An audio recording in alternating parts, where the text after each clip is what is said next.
दोस्तों शाहिद आफरीदी को जब एक गेंदबाज ने आउट करने के बाद मिसबिहेव किया तो फॉर्चुनेटली ये गेंद नो बॉल निकली। तो फिर अगली बॉल पे शाहिद आफरीदी ने 153 मीटर लंबा छक्का मारकर न सिर्फ बॉलर का मुंह बंद किया बल्कि एक नाकाबिले यकीन रिकॉर्ड बना डाला। शाहिद आफरीदी एक बल्लेबाज नहीं बल्कि एक क्राउड फुलर था। इसके आउट होते ही लोग स्टेडियम से ऐसे निकल जाते थे जैसे मैच ही खत्म हो गया हो, क्योंकि लोग मैच नहीं बल्कि इसके बुलंदो बाला और आसमान को छू लेने वाले छक्के देखने के लिए आते थे। इसने खेला नहीं बल्कि लोगों के दिलों पे राज किया। ये कहानी है शाहिद खान आफरीदी की, जिसे दुनिया आज भी कहती है बुम बुम आफरीदी।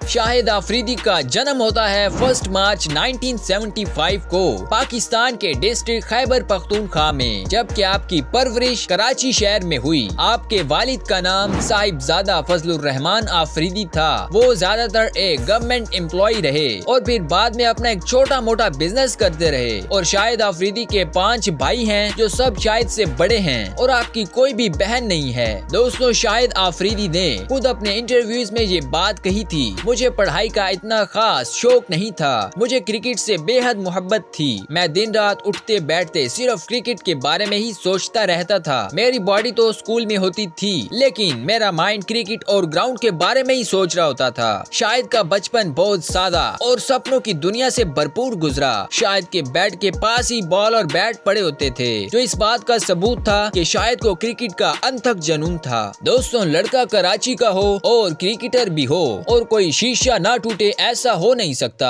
शाहिद आफरीदी ने गलियों में बहुत क्रिकेट खेली, चाहे गर्मी हो या सर्दी। शाहिद रुका नहीं, उसने अपने शौक को जारी रखा। लोगों के घरों की खिड़कियों के शीशे छक्का मारकर तोड़ देता था, लेकिन शाहिद बहुत जिद्दी था। मार खा लेता मगर अपने क्रिकेट के शौक को फरीज होने नहीं देता था, बल्कि लोगों की बातों और घर वालों की मार ने उसे एक सादा लड़के से फौलाद बना दिया। शाहिद ऐसे था जैसे शीशा पिलाई हुई दीवार। शीशा पिलाई उस दीवार को कहते हैं जिसे जितना मर्जी तोड़ने की कोशिश की जाए मगर वो ना टूटे। और शायद भी ऐसा ही था, जितना मर्जी मार लो मगर वो टूटने वाला नहीं। इसी वजह से शाहिद के घर वालों ने उसे क्रिकेट में सपोर्ट करना भी शुरू कर दिया। दोस्तों शाहिद आफरीदी के पास कोई रेगुलर जॉब नहीं थी और वो अपनी फैमिली को लेकर काफी अपसेट रहते थे और उन्हें अपने घर वालों से पैसे मांगते हुए भी बुरा लगता था। और शाहिद खुद को भी कसूरवार समझते थे कि मैं अभी तक विदाउट जॉब क्यों हूँ। शाहिद ने एक बार इंटरव्यू में ये बात खुद बताई थी कि मैंने क्रिकेटर बनने से पहले अपने अल्लाह से ये दुआ की थी, ए अल्लाह मैं तेरा ही बंदा हूँ, मुझे तो क्रिकेट के अलावा कोई काम नहीं आता।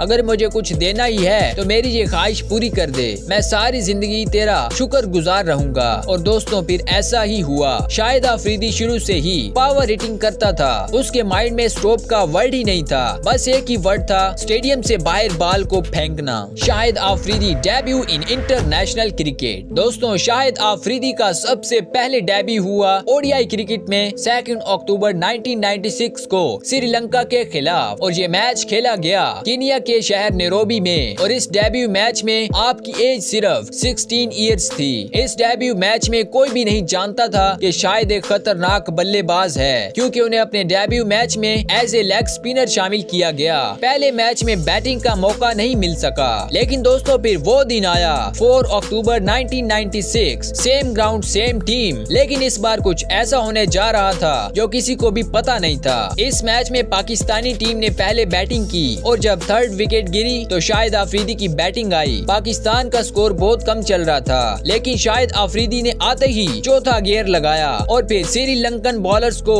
गाजर मूली की तरह छील कर रख दिया। श्रीलंकन टीम पूरी तरह बेबस थी। दोस्तों श्रीलंका की टीम में सना जयसूर्या और मोतिया मुरलीधरन जैसे टॉप क्लास बॉलर शामिल थे। वो भी शाहिद आफरीदी के आगे घुटने टेक चुके थे और सर पकड़कर परेशान थे। शाहिद आफरीदी के माइंड में था बस आज का दिन है, करो या मरो। और शाहिद ने ऐसा ही किया। सिर्फ 37 बॉल्स पे 102 रन्स बनाकर दुनिया की फास्टेस्ट ओडीआई सेंचुरी बना डाली। अब सबकी नजरें शाहिद आफरीदी पर थीं, क्योंकि ग्राउंड में हर एक सरप्राइज था कि 16 साल का लड़का कैसे इतने बुलंदो बाला छक्के लगा रहा है। पाकिस्तान ने इस मैच में 50 ओवर्स में 9 विकेट के नुकसान पर 371 रन बनाए और एक पहाड़ जैसा टारगेट सेट कर दिया, जबकि श्रीलंकन टीम 289 रन पर ऑल आउट हो गई और पाकिस्तान ये मैच 82 रन के एक बड़े मार्जिन से जीत गया। और दोस्तों, दिलचस्प बात ये कि ये मैच पाकिस्तान में लाइव ब्रॉडकास्ट नहीं हुआ था, बल्कि अगले रोज लोगों ने न्यूज़पेपर में इस कारनामे के बारे में पढ़ा था, जिससे लोगों में शाहिद आफरीदी को लेकर क्रेज और भी बढ़ता चला गया।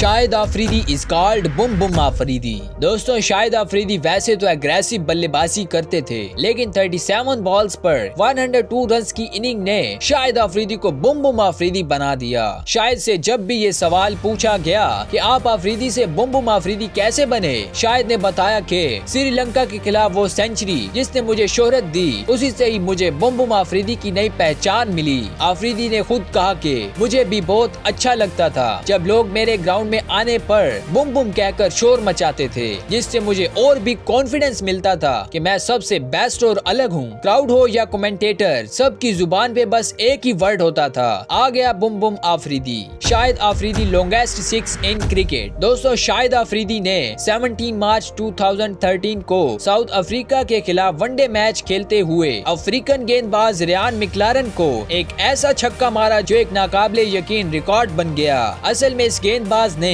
शाहिद आफरीदी को विकेट आउट कर दिया था और शाहिद को बुरा भला कहा, लेकिन शायद उस दिन किस्मत भी आफरीदी के साथ थी। शाहिद आफरीदी ग्राउंड से बाहर जा रहा था, लेकिन अंपायर ने नो बॉल दे दी क्योंकि बॉलर का पांव क्रीज से आगे था। बुम बुम रिवेंज। दोस्तों, शाहिद आफरीदी को ग्राउंड में वापस आता हुआ देखकर साउथ अफ्रीकन प्लेयर्स के रंग उड़ गए। एबी डिविलियर्स समेत सब खिलाड़ी बॉलर को गुस्से से देख रहे थे। जब अगली बॉल फेंकी गई तो शाहिद ने छक्का नहीं मारा, बल्कि अफ्रीकन बॉलर की बदतमीजी का जवाब अनब्रेकेबल रिकॉर्ड की सूरत में दिया। ये छक्का लगना था कि सब अफ्रीकन प्लेयर्स पर जैसे सन्नाटा छा गया। पाकिस्तान ये मैच तो हार गया, मगर शाहिद आफरीदी ने इस मैच में 88 रन बनाकर एक बड़े प्लेयर होने का सबूत दिया कि अगर मेरा कैच छोड़ोगे तो ऐसा ही होगा। ये छक्का 153 मीटर था, जो कि क्रिकेट हिस्ट्री में सबसे लंबा छक्का था और ये आफरीदी का रिकॉर्ड शुएब अख्तर के फास्टेस्ट बॉल वाले रिकॉर्ड की तरह आज तक अनबीटन है। Bum Bum against India. दोस्तों, शाहिद आफरीदी जैसा कि एक पावर हिटर था और भारत के खिलाफ आफरीदी और भी चढ़कर खेलता था। शाहिद आफरीदी इस मैच में जी जान लगा देता था और कई बार आफरीदी ने हारे हुए मैच भारत के मुंह से छीनकर फतह का झंडा लहराया। इस मैच में दोनों तरफ से प्लेयर्स और क्राउड की इमोशंस हाई होती हैं, इसलिए शाहिद की नजर में ये एक मैच नहीं बल्कि एक क्रिकेट और इमोशंस की जंग हुआ करती थी। इसलिए एक ग्रुप मैच भी एक ग्रैंड फाइनल हुआ करता था। दोस्तों, शाहिद आफरीदी टेस्ट में 5, ओडीआई में 6 और T20 में कोई सेंचुरी नहीं बना पाए। शाहिद आफरीदी की टेस्ट में 8, ओडीआई में 39 और T20 में 450s हैं। शाहिद आफरीदी की टेस्ट में 6, ओडीआई में 29 और T20 में 8 डक्स हैं। Shahid Afridi matches and runs. दोस्तों, शाहिद आफरीदी ने टोटल 27 टेस्ट मैचेस खेलकर 1716 रन बनाए और आपने टोटल 398 ओडीआई मैचेस खेलकर 8064 रन बनाए और आपने टोटल 99 T20 मैचेस खेलकर 1416 रन बनाए। दोस्तों, इन सब स्टैट से प्रूव होता है कि शाहिद आफरीदी ओडीआई फॉर्मेट के एक अच्छे प्लेयर थे। दोस्तों, शाहिद आफरीदी की शादी उनकी कजन नादिया आफरीदी से